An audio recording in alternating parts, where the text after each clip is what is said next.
Hey guys, this is Mr. Pecan111 here. How are you guys doing? I'm doing great!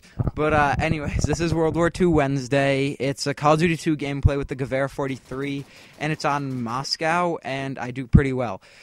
So, yeah, I'm here with a guest, Jakeweir32, and we're planning on doing a dual comm about World War II. Stories of our grandfathers that fought in World War II. But yeah, Jake, you want to introduce yourself? Hey guys, look at that rice scraper. This is the sound of rice being scraped. So soothing. Alright, so yeah, we're doing a dual commentary, and he's over my house right now, so you'll hear the mic probably, like, rustling when we hand it back and forth to each other. But yeah, so both of our grandfathers were in the service during World War II, and we just felt that we should share their stories or whatever. So yeah, I guess I'm gonna do my grandfather's first. So my grandfather came from Italy in like 1920, and that was like right around when Mussolini was coming into power. So he left with his family, and he came to America when he was like 12, I think, and he had to like learn English and everything. And then when World War II broke out, he had a tough choice between he really wanted to join, but he didn't want to fight against Italy. So he decided to join the Coast Guard, and he was stationed in Alaska, and his task with the Coast Guard at Alaska was to protect it from Japanese invasion. And yeah, that's pretty much all he did. And like, he passed away a couple years ago, and I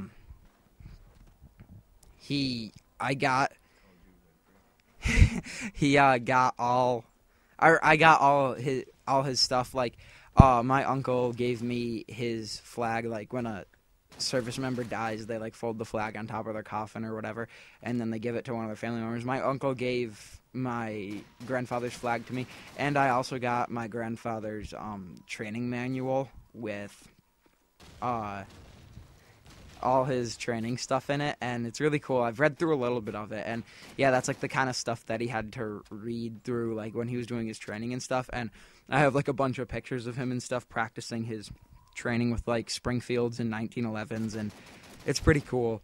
And yeah, now I'm gonna hand it over to Jake.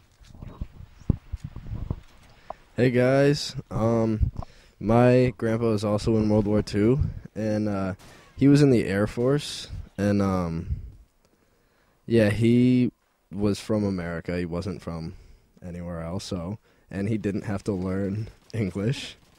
But yeah, he was in the Air Force, and I ended up with his helmet and his uniform and stuff. And the helmet, on the part that sticks out, on the side, around the sides, I guess you could call it like a rim or something. There's a bullet hole. He didn't get hit by the bullet, but the bullet came from underneath the plane that he was flying, and it shot the tip of his thumb off and went through the side of his helmet, not through his head, but just the helmet. And yeah, he lived, but he could have died. And he lived to be 91. He lived in Florida. I used to go visit him, and he told me a bunch of stories about it, and that's probably the most interesting one. And what did your grandfather, was he a pilot, or was he like part of the crew of a bomber, or do you know what he did? Yeah, he was a pilot. Cool. Did he pilot like fighters, or did he pilot bombers? I think both of them. I don't think it really mattered. Cool. So well, I guess sorry, I just read a funny text. My grandfather, I guess since Jake shared how long his grandfather lived to be, I guess I'll just share that for the sake of for the sake of sharing it, I guess. And my grandfather lived to be, I think, 93 or so, because I graduate high school in 2017, and 2017 will be his 100th year, or his 100th birthday. So that'll be like his 100th birthday. So yeah, because he was born in 1917, and that's actually kind of cool because he was born like the same year, like a month after World War I ended. So yeah, that's kind of cool. But I guess we have like 5 minutes left, so we might as well talk about. Oh wait, so Jake, your grandfather was born in 1918. So mine was yours lived to be 91. So mine was 92 then. Oh yeah, wait, never mind. Wait, when did your grandfather die? Mine died 2 years ago. All right, so yeah. But anyways, Jake and I are going to talk about, on the anniversary of Pearl Harbor a couple months ago, we saw some show on the History Channel, or Military Channel, and it was about, like, the bombing of Pearl Harbor or whatever. And there was a really, really bad, there was such a fake-looking, picture of a Japanese submarine, because the Japanese sent in submarines to, like, scout ahead before the actual bombing. So there was a part where they showed some guy that shot at a Japanese submarine, and it was like a black and white picture of a Japanese submarine, and like it showed like a color explosion, but like it's just so hard to explain because it was so fake looking. Like it showed the explosion in color, like it looked like a shrunk down explosion in color, and then like there was a bullet hole through the submarine, and it looked so bad. And Jake's gonna talk about it because we both found it pretty funny. Pretty much the bullet hole just looked like they took a picture of the submarine and drew like a Sharpie circle and colored it in, and you could see the submarine like moving, and the circle wasn't even moving with it at all. And this is the Military Channel right here for you. They're talking about, they're trying to say like that America fired the first shots of Pearl Harbor or whatever, and yeah, that's what they came up with.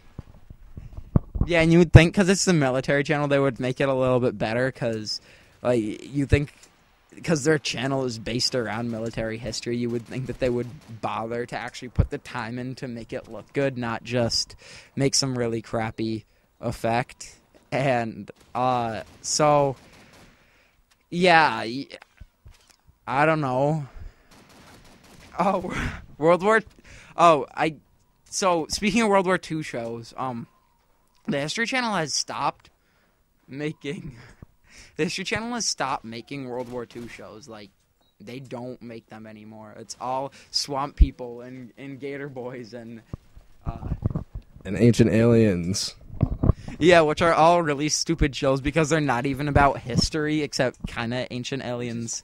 Yeah, Ancient Aliens is so fake. Oh my god. But yeah, none of those things are like about history. It's all really bad reality shows, and like the only time you ever get history stuff is in really early in the mornings and stuff. That's when it's actually like real history stuff that you can learn about.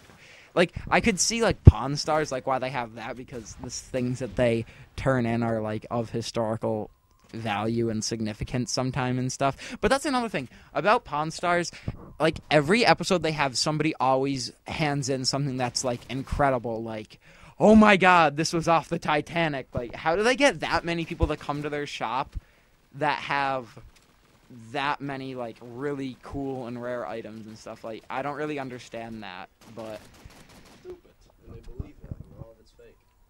yeah, and I don't know. The History Channel has just gotten worse and worse and worse and worse. Like, they changed their motto thing to Made Every Day just so they could justify their reality shows or whatever. And I used to love the History Channel. Now I don't at all. And we don't get the Military Channel anymore. I saw the Military Channel thing over his house, or over Jake's house. So yeah, I don't know. Those are our grandpa's stories and a bit about horrible war documentaries. So yeah, this is Mr. Pecan 111 signing out. And Jakeweir32 signing out. See you guys later next World War II Wednesday.